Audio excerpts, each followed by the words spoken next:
What is up, everyone, and welcome back to the REFSIX Podcast, where I'm joined once again by Elliot Katz. Do you want to introduce yourself again, Elliot? Hey John, hey everyone, Elliot Katz here, referee originally from England, certified in England, now living in New York, USA. I moved over here in 2017. I've been refereeing at grassroots and high school level since then. Prolific Perfect. REF6 And I'm user. exactly. And I'm obviously John from REF6, National Group Assistant Referee and Level 3 Referee.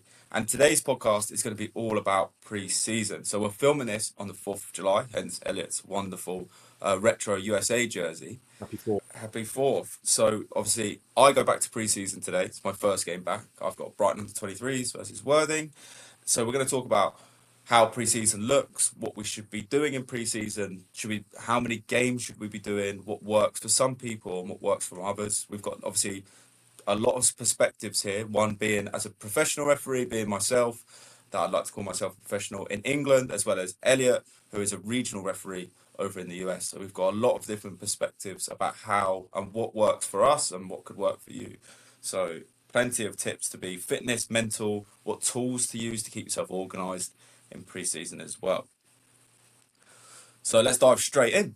The first segment is going to be why pre-season matters. Pre-season is roughly about 4 to 6 weeks in England. Elliot, why do you think pre-season matters for you as a referee? The first contrast I think that I can provide for my specific situation compared to you, John, is it's partly due to the general difference between US versus UK, and secondly, circumstances unique to me. So in the USA, my refereeing comes into three categories. As a USSF certified referee, our season typically runs from March through to late November, early December. The bulk of the games take place in spring. During summer, there's no 11-a-side really. There's occasional tournaments, and then back again in fall for the second half of the season or for the next bit of the year. And then winter is pretty quiet for USSF soccer. As a high school referee, which is a separate pathway, the busy time of year is autumn, September through to late November. And thirdly, I'm heavily involved in adult recreational football. So leagues that take place throughout the week, throughout the year, outside of US affiliated competitions. So there isn't really a time of year where I have no games. I don't have an off season. There are times of year where I'm busier than others. So the busiest time of year is autumn, where I have a heavy schedule of USSF and high school and recreational. And that's followed by the quietest time of the year, which is December through to February. So even during that time, I'm still pretty active with small-sided adult leagues. But that will be the time of year where I have more gaps in between games, where I can do a bit of road work, running in between on my off days. But really, I don't have an off season to compare with what you have.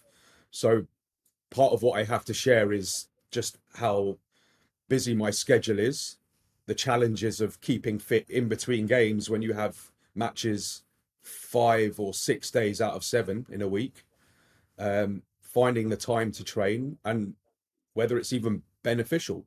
So my questions, as much as anything else, is with the little time I have in between games, what could I be doing more or better? Yeah, and that's I think something that we'll discuss in section 2, which will be the physical element of pre-season. But all really good questions, especially like I say when you referee so much. Pre-season for me is slightly, like we said, different. I will only do like 4 or 5 games in a pre-season. For me, it's all about shaking off the rust. I have taken my last game was on the 8th of May, so I've taken about 4 weeks, just over maybe 6 weeks off. Yeah, roughly about 6 weeks And that's 11 off aside. football. That's 11 aside. So what I tend to do in the off season, should we say, between the middle of May and early July, is I'd like to do like 5 aside, 6 aside, for the simple reason it feels like it's going to keep me sharp. I'm always still recognising tackles everywhere. It's a nice way of earning a little bit of money on the side as well when football money doesn't come in. But it also feels like I stay sharp as well. But we'll get onto that a little bit later. So for me, pre-season is all about running, getting back on the roads, being back in the gym, keeping myself ticking over. I thought for me, pre-season technically doesn't start until the 16th of July, where I have my fitness test.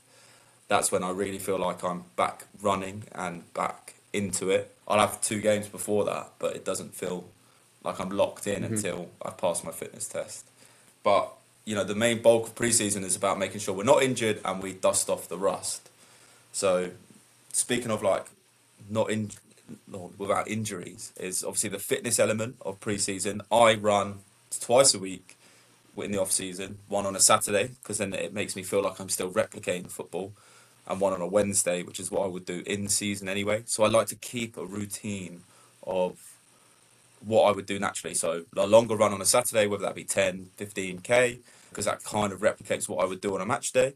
I tend to do that in the afternoon as well. So my body is used to and always will be used to running at 3 o'clock on a Saturday. And then I can kind of gear myself up as if I was going to go for a run. There's obviously little bits and pieces that tweak. So I'm always in that routine of I know I've got to do some sort of physical activity on a Saturday. And then during the week, it's like 3 lots of gym because that's injury prevention. So that means when I up my running load, I reduce my chance of injury. Lots of stretching, lots of weight training so that my muscles are able to cope with the load. And that's kind of like my training. I don't like to take a lot of games on. I like to feel like I can still go all the way through. There's a lot of football from, say, August onwards. And I know that if I do too much in pre-season, I'll get burnt out by roughly February. So that's why I like to keep it light and ready. And that's kind of what the top referees all do as well. The Premier League referees will go on a training camp. I think last year they went to Spain, and they'll do a lot of high intensity running, a lot of movement that they're getting used to, rather than games during the week. I imagine they also don't league down on a Thursday. They don't know, so that is my little quirk. But I actually read somewhere that the reason that like Croatian footballers are so good is because they play five-a-side football, and some of these Spanish players and European players are really good. They play five-a-side all the time, so they're used to like intricate changes and quick dynamic movements. And it's kind of the same as a referee, really. Like if you're in power leagues or soccer sixes or recreational leagues, there's a decision to be made every 10, 15 seconds, whether that be a foul, or evaded challenge, a goal kick, a corner. So doing six-a-side football, I think, is really beneficial to help with your like foul recognition and Completely player agree. management as Completely well. agree. Yeah, when I first certified, there's a local power league near me where I was at the time in Mill Hill. I was down there multiple nights a week as a newly certified ref doing five-a-side. Everything you said, I agree. You're making decisions every half a second, not always blowing the whistle, but you're looking at challenges and deciding fair or foul. You're you're managing temperatures. Five-a-side, the temperature can go from 0 to 100 in a split second, so you can't get caught dozing. You've got the boards on the side, so the potential for injury is there. Keeping players safe is a high priority. They want to go to work the following day without a broken leg or a black eye. So it's great for player management, and all those skills are completely pervasive to 11-a-side format. I agree, and it's what I've noticed is when being a dual official, I'm still a referee and I'm still an assistant referee. I find it really helps when I've had like long periods of being an assistant to still do power leagues.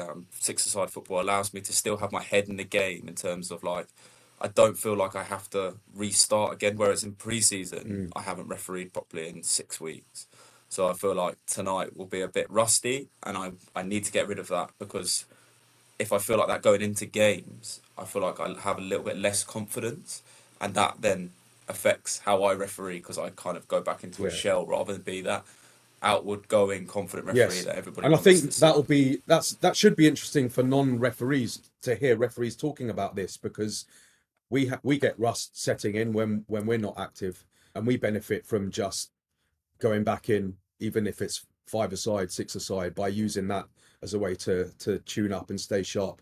And although the physical demands are not as great as a full field 11-a-side 90-minute game, there is some physical exertion when you're doing those small-sided, because if you're motivated to always have the right angle to see challenges, that forces you in, even in a five-a-side game, to be constantly taking side steps left, right, in, out to get the best angle and stay out of the way of play.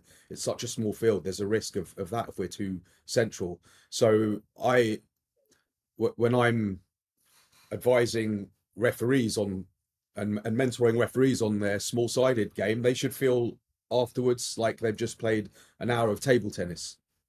2 meters here, 2 meters there, left, right, backwards, Yeah. forwards. It's constant moving. You're constantly moving. If you're at all motivated to find the best angles, you have to keep moving. And that's where the whole physical preparation of pre-season comes, doesn't it? If you get into those good habits early in terms of moving around, it'll put you in such good stead come to the season, because we don't want to be rusty and we don't want to be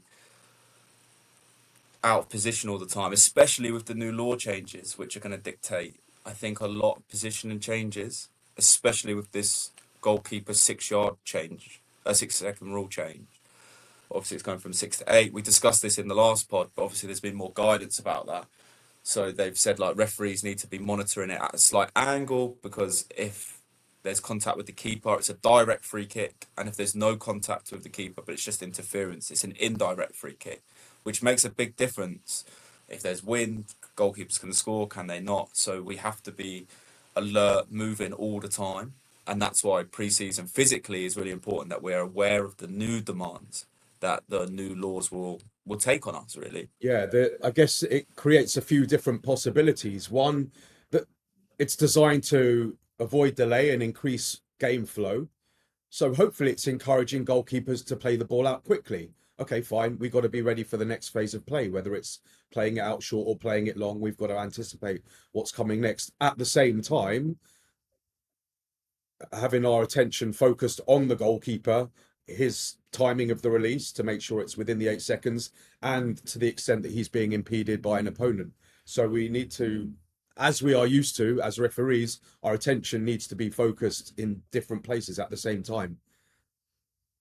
I imagine that will be part of the pre-game with between centres and ARs. There'll be some responsibility on the ARs maybe to help with whether there was impeding with contact or without contact. That could be a team effort.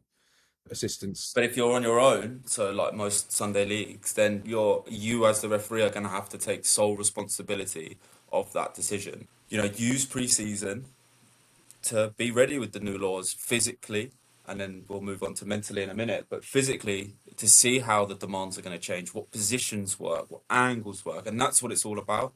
We're going to make mistakes in pre-season. I can put good money on it that I'm going to make a few tonight.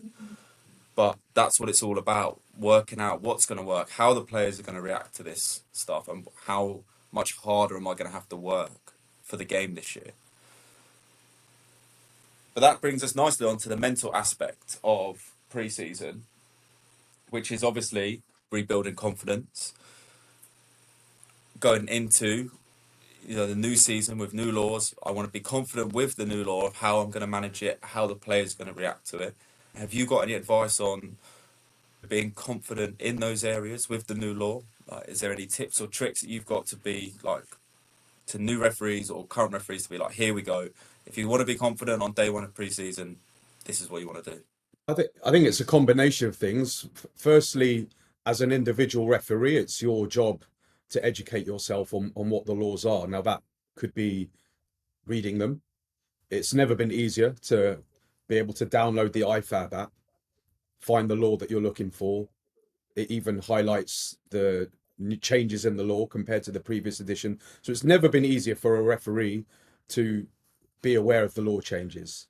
And we're individual contractors. When we go out and we take a game, it's up to us to know the laws of the game and rules of competition. A carpenter doesn't come round to your house having been invited there and then start saying, can I borrow a hammer? Can I borrow a nail? What should I do? We've got to know our stuff.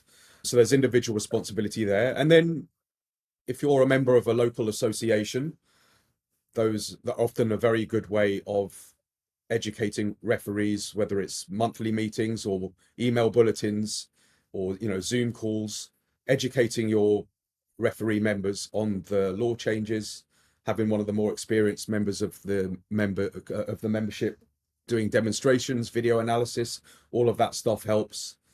And of course, taking on games and trying to Yeah. think in advance of the situations that you will find yourself in when the game comes around. So with the goalkeeper rule, think in advance, like we've just been talking about, where are we going to stand? What's our area of focus going to be? How are we going to communicate with the players? Is there anything that we're going to say to captains before the game? So there's a whole range of things that can all help. Have you got anything to add or chip in with? Absolutely. I think the key is knowing law, especially the new ones. Today, I obviously am talking about today because obviously I've got a game, so I'm in that kind of match day mindset now. I'm going to get a lot of questions about this new 8 seconds, how it's going to be, what's it going to look like, how a player's going to react. And it's up to me to know everything so I can inform players straight away. That's the key. If I go in with like, well, I don't know, I've lost players straight away. Whereas if I go in and go, this is how it's going to happen, this is what I'm looking for, this is how I'm going to deal with it straight away, then the player's going to go, okay, right, he knows what he's doing, we know we can work with him. And they've got that confidence in me straight away. I've got my confidence in them. Don't get me wrong, probably will make a mistake about it. But at least I can talk to the players through it and be like, this is what we were told, or Yeah. this is what we were told. This is how we're going to go about things. I'll make a mistake, I'll forget, I'll do this. Right. And you've been in that position, John, by knowing what the law is and thinking about it in advance. And I guess there's different kinds of mistakes. There's errors of law, which are not acceptable. We have to know what the law is. And then there's factual Yeah, yeah. errors. Was it 7.5 seconds that the keeper held onto the ball, or was it 8.5 seconds? That's a factual Yeah. error. When was he, Right. when are we declaring him in control? That's going to be the hardest thing. Yeah. When was he in Is control? How long was he sometimes, released it? Was he yeah, impeded? These are factual decisions that yeah, are now part of our responsibility. We've got to know the law. We can't make errors of law. An example of an error of law would be if we think the keeper has 6 seconds before he can release it. That's an error of law. yeah. We'd be wrong to hold on to that incorrect belief. Or we give an indirect free kick for a contact on the keeper Yes. rather than a direct Yes. free. So that gives me confidence. What I like to do, I know in England, I don't know what it's like in the US, so you'll have to weigh in here, is we in preseason are allowed to referee the league above us. Yeah, so as a Ishmael League referee, I can referee the National League South games, so step two. As a national group referee, I can run the line on the championship. Obviously, they become a little bit harder. There's a lot of national group referees that would love a championship game. I won't get one, but that's the way that we can do it. So challenge yourself in preseason. Do one step above. If you're looking for promotion, why not put yourself in that shoes one step already? See how players are going to react to you. Because if you know that you can handle the level above you, going into the season gives you this like superhuman confidence that you'd be like, right, I can do this. And this is, you get a taste for what it's like above the stadiums, the crowds, the professionalism. And then it gives you that motivation to go, Yeah. as well as a different challenge in pre-season that allows you to do that. So I'd always recommend at least one game. So my game today is the level above me. So I'd always try and do one game up above me. Is that, can you do that in the US? Is Yeah, that, you or can. is there And a I different love system? that. Whatever. We used to have levels that were much more in common and in line with the UK, where you have 7, 6, 5, 4, 3, 2, 1 mini progressions as you go along. And a few years Yeah, ago, they created fewer levels. So it's now grassroots, regional, national. And grassroots might be the equivalent of a level 9, 8, 7, 6, let's say. So you're not going to be yeah, doing so many little promotions. You'll continue at your given level for a longer period of time, and then you'll go to a bigger jump when you're ready. But within your level, you'll work and you'll build relationships with your assigners to find those games, as you say, where you can incrementally challenge yourself. And I like the way you put it, John. As an example, I used to take my kid to do gymnastics indoors, and I'd sit and I'd watch her every week. And when she was learning to do the high beam or the beam, they start by just having a strip on the floor. Learn your balance on the floor. If you can balance along this line, then you progress to a little bench, and then it gets higher yeah, and it gets higher.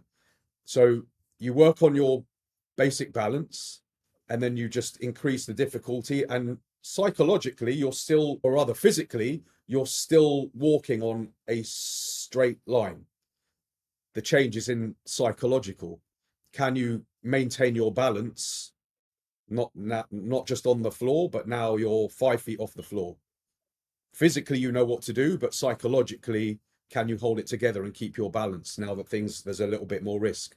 And it's a little bit like that with taking on games where, okay, you can referee in front of one man and his dog. There's 200 Yeah. people there now. How's your decision making when you got people screaming at you? There's coaches. Yeah, yeah. Right now there's a fourth official. Do you know what you're doing? You're like, so as you increase these little challenges and little aspects in your referee game, hopefully you got the principles in place that you know what you're doing, and it's continuing to do them as these elements are added. Yeah, and maybe instead of jumping in straight at the deep end, go watch the league above. Rather than watching Premier League football or pre-seasons in Asia, where all the Premier League teams go, head down to the local team, whoever, there's a chance that your mates reffing it. What level are they doing? Are they a level above you? Go have a look at them. See how they do it. What's it like? How does it feel? And get that feel for that football. Understand the style of play. For example, we know that step 4 is very long ball, very physical, whereas step 3, which is a little bit more like let's put the ball down and play. But we only know that from watching. And if you don't want to go straight in and dive in, then that's a perfect way of doing it. Go watch your friends, support your friends and your colleagues, but learn about that level of football around you. Know who the problem players are, know who the problem managers are, know who you can work with. And then when you go into the season, you've done all the hard work, all the research is done. You can just kind of relax a little bit, know that you've got this, and then start the season super strong. Love that. And I think it's never been easier to do your homework on grassroots football. Not just going down to your local park, as you suggest, there's no substitute to being there, but there's a VO camera at fields up and down the country, and teams upload their games to YouTube and elsewhere. Here in the US, there's a lot of live streaming of adult, amateur, and youth grassroots level. And they send a film crew down to the local park with a commentator. It's brilliant. Like the coverage is great. Yeah. So not only is that great for the players involved, if you're a referee, motivated to see what the next level looks like and how your colleague handles himself or herself in the middle of the game of the level that you want to get to, you can do it online. You can watch the video. It's out there. And I think that brings us on to a really nice segment of the use of technology, when and where to use it for preseason. So you've alluded to filming. Now there is a tool on REFSIX, which is a video replay tool, which allows you to view your physical performance in terms of how fast you're going, where you were on the pitch, what was your heart rate doing, where top speed, how far, how fast, as well as the tactical element as well of being able to see what yellow cards, where they were, get that validation of getting it right, because a yellow card in pre-season is still a yellow card. And I think people need to get out of the habit of being like, oh, but it's pre-season. Players need to be told. Players need to get back into the right habits. Yellow card is yellow card. Thoughts? Agree. I was in the UK last year, so I did do pre-season friendlies last year. And part of my pre-game was, look, let's get out of here safe, not injured. This is to managers and captains. I'm not looking to book anyone, but I got my cards with me, and if I need to use them, I will. In one particular game, I had to show a red card to a lad for a serious foul play tackle. The studs were flat with a straight leg and high, and I sent the kid off. And I think it wasn't the colour of card that anyone was expecting to see, but I didn't like the tackle. And not only did I not get grievance from the player's coach, I wouldn't say he thanked me, but he said he's got to learn he can't do that. I'll never know the answer to this Absolutely. question, but did that red card avoid someone getting their leg broken during the season? I don't know. And that's actually a general opinion, maybe. Because if players feel like they can get away with it for 6 weeks during the season, like we were saying about expectations earlier on in the pod, if we think players and allow players to expect that oh, that's fine, challenges like this, I'll just get a talking to, then when this season actually starts, that's what they're expecting. And that is a dangerous precedent to set. So if anyone listening thinks, oh, it's fine, we don't want to give yellow cards, give out yellow cards because they're just as important to the players. You may get a little bit of grief, ref, it's preseason, but you're putting them in good habits as well. So it's actually benefiting them without realising. Okay, yeah, they're going to get a 15 quid fine, but for them, it's just as important for when they go into the season and they're not, anything that they do after that then is not unexpected. And then every referee looks after each other then. You're only as good as the referee in front of you, and you're only as bad as the referee behind you. So if we're all doing the same things and cautioning what we would do in the season, then everyone's happy, everyone expects it, we're all ready. But yeah, back to tech. There's obviously a lot of tech that I want to cover in this. 1, REFSIX. 2, buzzer flags. And 3, comms kits. We'll start with comms kits because, interestingly, only from step 2, so National League South and above, are we allowed to use comms kits. Anything below that, and you have to communicate verbally with each other, hand signals, arm signals, winks, however you want to do it. But that's how we communicate. But I know in the US it's slightly different, isn't it? It's different and the same. So I've been able to use comms kits, at high school and grassroots level. Grassroots, it's not common, but the thinking behind it, again, it's the same as in England, which is that it takes training, and when you're wearing comms kit, your communication really matters. Yeah. You can't just use any old word if you're an assistant to say onside, because it might transmit to the centre referee as offside. You've got to be very careful and selective with the words that you use on comms. And without training, there's the potential for it to be more confusing or adverse than positive. But I've had really positive experiences of using it. The communication between crew, if you've ref the game or been part of a crew and you've used comms positively, you know how beneficial it is. People that don't ref or people that watch TV don't realize just how much communication there is going on between referee and their assistants, and now fourth official and VAR. If you're at that level, it's a very effective tool, but it takes a bit of experience and training.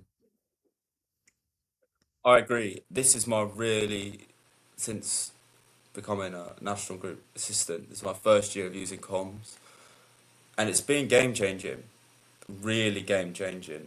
Like you said, the information you get, the teamwork you get, you feel as an assistant, especially, you feel more confident to get involved in decisions that that you wouldn't necessarily get involved in had you not have comms, because you can provide feedback without becoming the centre of attention. Yes. As an assistant referee, Yes. like without comms, I'd have to raise a flag, get the referee over. Everyone's looking at me now, and that's not, as a referee, as an assistant referee, that's not what you want. Whereas now I can provide input to the referee, whoever that referee may be, and say, this is my opinion on it, this is what I've seen, this is my opinion on what the outcome should be. And then they can choose to take that and choose not, but at least I feel like I've been able to contribute to what could be an important decision, a turning point in the game. As well, So John. I feel like comms are great. Yeah, and everything you said, yes. Plus, we're teammates. All right. Yeah. If you're a player and your teammate makes a mistake, they miss an open goal, a good teammate's gonna go, oh, keep up. Next one goes in, keep working. If as a referee, if an assistant, you see your centre ref partner starting to lose focus or lose confidence, or you think they're getting bogged down in the last mistake they made, you can be a good teammate and say, hey, you got this, man. Focus on the next one. Head up, head up, head up. We're helping ourselves through a very challenging situation. And comms can be a real game changer there. You can really have a positive impact on the mentality of your teammates. It's fantastic. I agree, and that's why preseason is the perfect opportunity to try using the comms and getting used to them, because you never know when you're going to use them, whether that be a county cup final or you just get promoted or you get a higher level game and all of a sudden you're thrust upon them. So getting the opportunity to work with them early, whether that be in the UK or the US, is a real benefit because it's game changing in my personal opinion. I'd like to see them brought down to more because I would rather use comms than buzzer flags because I feel like there's more benefit for it. But yeah, comms are great, and I think we'll make a full video on the right communication, how to use comms effectively. I think that'll be a nice video for everyone. Yeah, and So let look, us know in the comments if that you would be want that. useful even if you don't end up using comms. It's just useful for the right kind of words to be using as a referee or an assistant. Comms or no Absolutely. comms, there's some good technical language for us to be using and avoiding. Yeah. So that brings us on to the buzzer flags, which I have a slightly controversial opinion on, I think. I think at my level, at any level where you've got three officials, buzzer flags are phenomenal. They help communication on the pitch better. However, in pre-season, I do not use them for the simple reason that I like to get into good habits of positioning, getting myself wide, getting the ball between me and my assistant so that I don't become lazy in the season and rely on them because for whatever reason they run out of battery or they die, they get wet, they just don't work for whatever reason. If I then get into bad habits early, then I lose that positioning and the buzzer flags break. I become very lost. So I think buzzer flags are great, but just not in pre-season. And in your pre-season, I'm assuming you have neutral assistants as well. So Yes, you yeah, could yeah, use all buzzer neutral flags if assistants. you wanted to, and you just choose not to for the reason you said. Yeah, I choose not to. So tonight I've got two neutral assistants, two level 4 referees, I believe. So two very good referees, but I will choose not to use buzzer flags. And so Obviously, focus have the on your flags, just won't have them positioning on. and having them in your peripheral vision at the very least at all times. Yeah, so obviously as you grow up and learn, say grow up, when you first become a referee, you're told keep the ball between you and your assistant referee at all times so you can see them. So I feel like if I lose track of that and lose those good habits, that if I become over reliant on that kind of technology, then my positioning fails and I then become lost in the game. My confidence goes down. So 6 weeks without them puts me in good habits at the start of the season, and then I keep that habit all the way through. So buzzer flag's great, but in my opinion, not for preseason. But I'd like to hear everybody else's obviously comments about this topic because I think that's quite uncommon, but that works for me. Well, I like the principle of what you're saying. In other words, we can benefit from this technology, but the trapdoor of being overly reliant on technology is that we may gain some bad habits and lose some good ones. So the Yeah. combination of keeping up with your good habits and make use of technology where it's helpful means we benefit as much as possible without the trade-offs. That's always a good thing. Yeah, absolutely. Do you use buzzer flags when you referee? No, I don't own buzzer flags. I've used them a couple of times, not recently. When I used them, I think it was helpful, but I don't have enough experience of it to say it's game changing. That's fine. And a lot of the games that I do when I have assistants in, I think this is a good topic for another episode. Assistants at grassroots level in UK versus US. Yeah, absolutely. Neutral versus club assistants. So for the last year and a half when I was living in the UK, I was working for the most parts with club assistants. I'm not giving them a buzzer flag. No, too expensive. Too expensive. Training and practice. No, it would be too much for them. Really, giving them a flag is more than they can cope with sometimes. I agree. No, I completely agree, and I think that's a nice way of going about it. Don't need them. You don't have to have them. They're just a nice to have, not a necessity. But I tell you, in my opinion, what is a necessity is REFSIX. As I said at the beginning of the podcast, we both use it heavily. And how it helps me in pre-season is quite a lot. I like to manage my load in terms of if I've got a Saturday, Tuesday, how much running am I doing? Am I working in high heart rate zones? Am I fit enough, basically, in pre-season to cope with the game ahead of me? So tonight, the first thing I'll do is look at my heart rate zones. If I'm in zones 4 and 5 a lot, probably means I need to do a little bit more high speed work and sort of endurance running. If I'm in zones 3 and 4, the question was I working hard enough during the game? But then I can look at that in terms of positioning and on my heat map Yeah. and sprint map and stuff. So how do you use REFSIX in Yeah, preseason? same. I use the heat map a lot, even for the small-sided stuff. But I use the heat map a lot, and the sprint map is helpful. Sometimes I'll come off a game and I'll feel like I've done a lot of sprints, and I'm like, God, where were they? Maybe I wasn't running as fast as I thought I was. And then other games, it's just lines everywhere, and my God, I worked hard. I covered a lot of ground.